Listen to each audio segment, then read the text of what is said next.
Donc ce sont des émanations de la coopérative maritime, et ça a été créé dans les années 1979.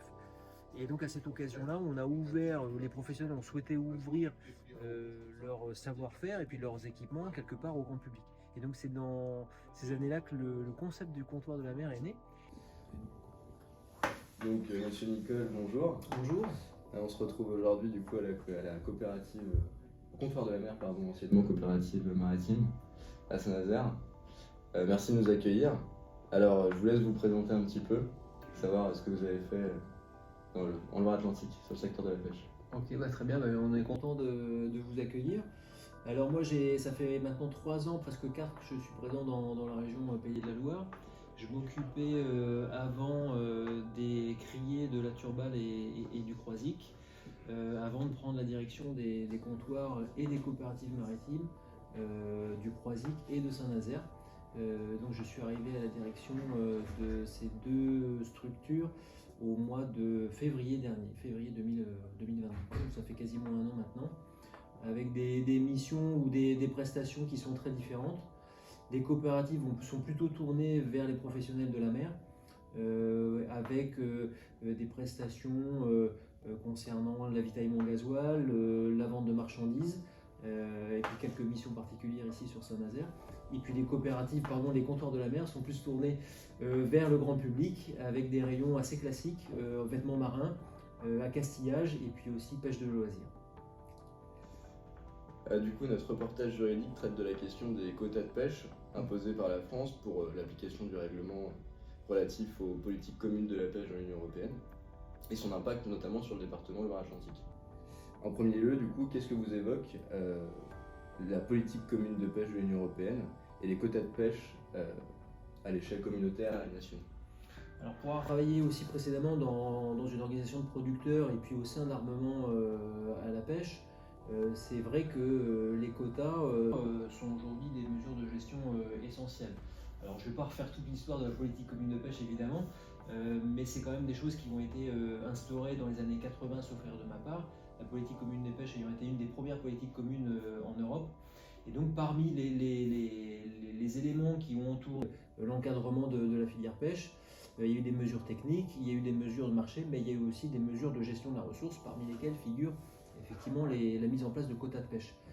Donc c'est maintenant des outils, des instruments qui sont, sur lesquels on a un peu de recul, avec des aspects positifs et des aspects peut-être un peu plus discutables.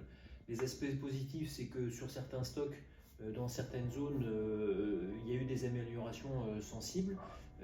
Ça, c'est plutôt la bonne nouvelle. Par ailleurs, ou je dirais à l'inverse, il y a quand même des stocks ou des quotas qui sont beaucoup plus sensibles. Et puis, il y a toujours une question de fond concernant ces quotas, c'est notamment leur annualité, c'est-à-dire l'absence de visibilité pour les professionnels de la mer d'une année sur l'autre. Et donc ça, c'est aussi un vrai sujet qui reste d'actualité. Alors, du coup, comment décririez-vous la situation de la pêche en Loire-Atlantique? Alors 2024 va pas être une bonne année pour la pêche. Elle s'est terminée dans la douleur avec le traditionnel Conseil des ministres à Bruxelles au mois de décembre. Les nouvelles sont pas bonnes pour la Loire-Atlantique parce que on assiste à plusieurs baisses sur les principales espèces pêchées dans la région Pays de la Loire. Il y a 11 espèces principales si vous voulez, et sur les 11, il y en a 6 qui sont en diminution et plutôt en forte diminution. Je peux prendre l'exemple du merlan.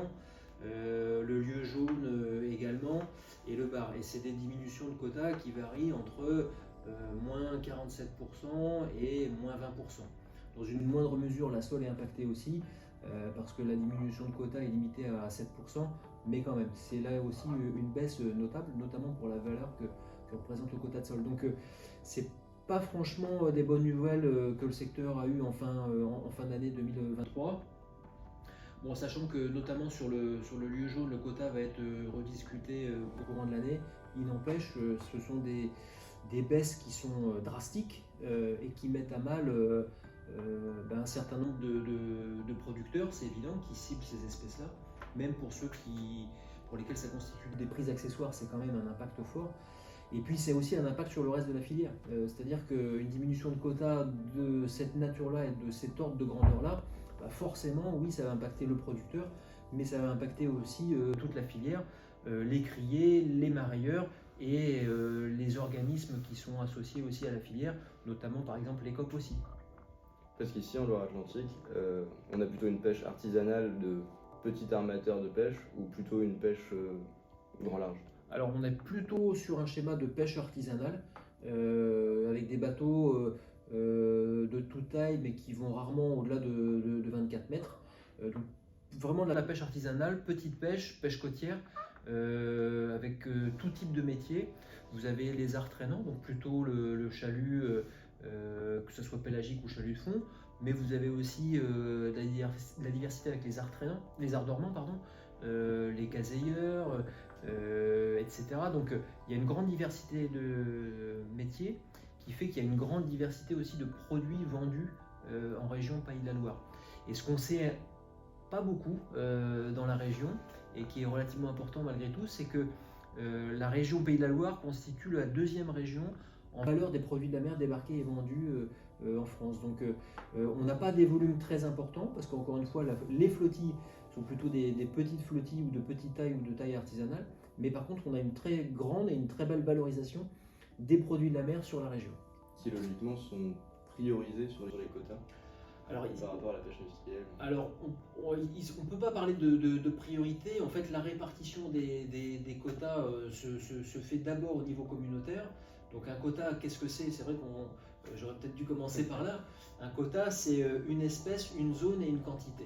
Donc, chaque année, un conseil scientifique, durant l'été, va émettre un certain nombre d'avis concernant un certain nombre de stocks. Grâce à des données scientifiques qui auront été analysées. Donc ces avis sont transmis aux instances communautaires qui vont faire des propositions de TAC et de quota. Donc le TAC étant le total admissible de capture et le quota étant la déclinaison nationale du TAC. Donc ce sont des quantités, des espèces et des zones. Donc chaque océan, chaque mer du monde est divisée en zones.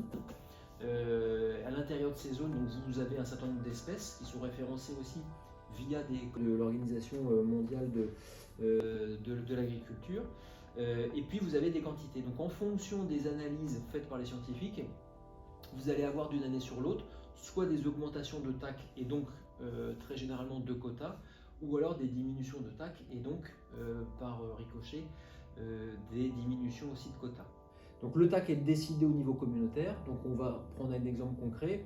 Le lieu jaune dans le golfe de Gascogne, donc la zone 8, va diminuer de 47%. Et donc cette décision communautaire va être déclinée au niveau national par le biais d'un quota, et donc il va prendre la forme d'un décret, si je ne dis pas de bêtises, et donc qui va répartir, ou d'un arrêté plus précisément, qui va répartir ce quota-là entre les différentes organisations de producteurs ayant des antériorités sur ces espèces-là.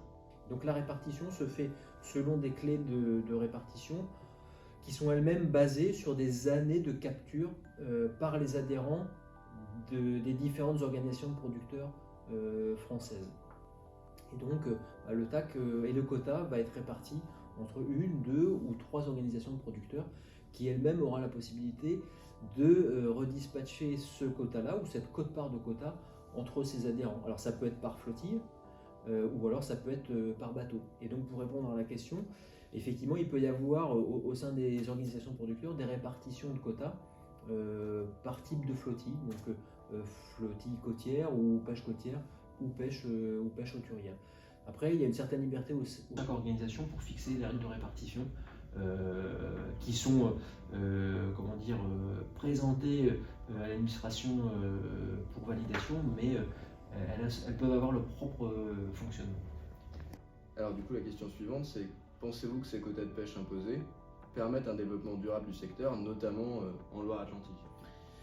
Alors ça fait partie des outils qui sont utilisés dans le cadre de la politique commune des pêches et donc de leur déclinaison via les quotas qu'on vient d'évoquer. Donc ça fait partie donc, du panel d'outils existants pour effectivement améliorer les choses. Mais ce n'est pas le seul outil. Vous avez en parallèle de cette réglementation sur les TAC et quotas, vous avez aussi notamment des mesures techniques qui peuvent s'appliquer sur les différents engins avec des mesures concernant le maillage ou d'autres aspects techniques pour avoir un effet bénéfique entre guillemets sur la ressource, et notamment par exemple le fait de pêcher peu ou pas de juvéniles de telle ou telle espèce grâce à un maillage très particulier. Vous avez aussi des mesures spatio-temporelles qui peuvent être mises en place, qui peuvent aussi améliorer les choses quand c'est bien fait et que c'est fait en concertation avec les producteurs. Mais effectivement, c'est vrai que le quota reste un outil quand même essentiel aujourd'hui dans la politique de gestion de la ressource, parce que c'est un outil qui est historique, mais qui, comme je le disais aussi tout à l'heure, présente un certain nombre d'aspects qui pourraient être améliorés, notamment sur l'annualité. Aujourd'hui, la majorité des quotas sont pris pour un an, ce qui donne assez peu de visibilité à un producteur ou même à un armement qui voudrait investir avec la visibilité sur 4 ou 5 ans des quotas. Quand vous n'avez pas cette visibilité-là, forcément vous pouvez être un peu refroidi ou avoir un peu peur d'investir pour renouveler votre bateau ou pour faire le renouvellement de votre motorisation, etc. Donc c'est là où le système, je dirais, est le plus compliqué à gérer pour les producteurs. Il y a eu des tentatives, et il y a des tentatives d'annualisation, de pluriannualisation à travers un certain nombre de plans de gestion, mais qui ne donnent pas autant de vision et de visibilité que ce que pourrait donner un vrai quota pluriannuel pris à horizon de 2 ou 3 ans. Okay, parce qu'aujourd'hui, du coup, on a un risque d'effondrement des quotas qui pourrait dissuader même des jeunes pêcheurs qui voudraient sortir de la filière. Je pense qu'aujourd'hui, heureusement, c'est plus le cas. Alors, il peut toujours y avoir des éléments non maîtrisés liés, par exemple, au dérèglement climatique, qui peut avoir aussi un impact sur la population de tel ou tel stock.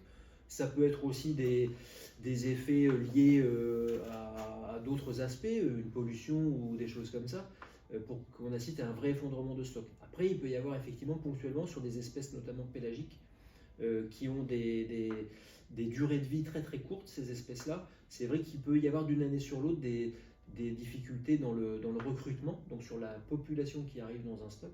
Et donc ça peut effectivement avoir des conséquences assez drastiques sur le stock. Mais globalement, on peut quand même dire que sur les 10 ou 20 dernières années, à quelques exceptions près notables, il n'y a pas eu d'effondrement, pour reprendre votre expression, de stock. Et on peut considérer qu'aujourd'hui, entre les outils mis en place au niveau communautaire, la déclinaison nationale, les choses sont plutôt bien tenues. Et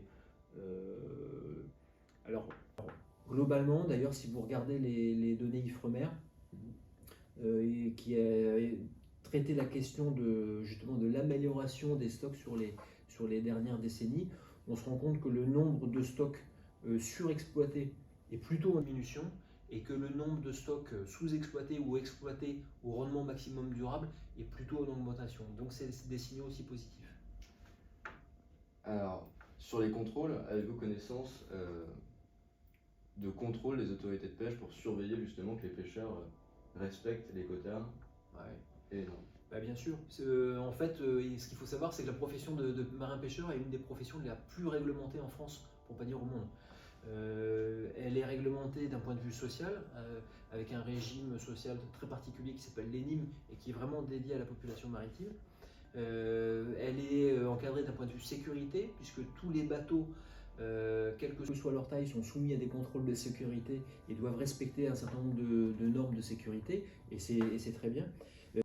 Il y a eu, puisque le contrôle revient au contrôle, il y a eu des améliorations ou des contrôles renforcés au sein de chacun des États membres, et donc y compris aussi en France. Et donc ces contrôles peuvent prendre plusieurs formes, à ma connaissance. Ça peut être du contrôle en mer, donc directement sur le bateau de pêche, ou alors ça peut être du contrôle plus filière. Donc ça peut être des contrôles lorsque les bateaux sont à quai, ou alors ça peut être aussi des contrôles en aval sur le mariage, sur les supermarchés, pour vérifier la provenance, l'origine, la traçabilité des produits qui sont vendus, et puis les appellations, et notamment l'obligation d'inscrire un certain nombre de choses, notamment l'espèce, évidemment, ça paraît, et puis aussi la zone dans laquelle le poisson a été pêché. Alors, dernière question, peut-être plus sympathique. Que pensez-vous de l'avenir de la filière pêche en Loire-Atlantique? On pourrait voir le verre à moitié vide. Moi, je préfère voir le verre à moitié plein. C'est-à-dire que effectivement, le contexte est très compliqué pour la filière aujourd'hui, mais comme pour d'autres filières. Et la tentation pourrait être grande d'avoir un discours un peu défaitiste en disant ça va être compliqué et puis malheureusement c'est la mort de la pêche. On pourrait tenir ce discours-là, c'est pas le mien. Il y a des signaux positifs, comme on disait, sur la ressource, des stocks qui sont malgré tout plutôt bien gérés et qui ont tendance à repartir à la hausse. Des signaux positifs aussi localement parce que on assiste à un renouvellement de la flottille qui, même s'il est encore largement insuffisant, permet quand même d'anticiper sur les évolutions réglementaires en matière d'environnement, etc. et de renouveler aussi les outils de production. De renouveler aussi les équipages, même si ça, effectivement, ça reste un vrai sujet sur l'attractivité des métiers de la pêche.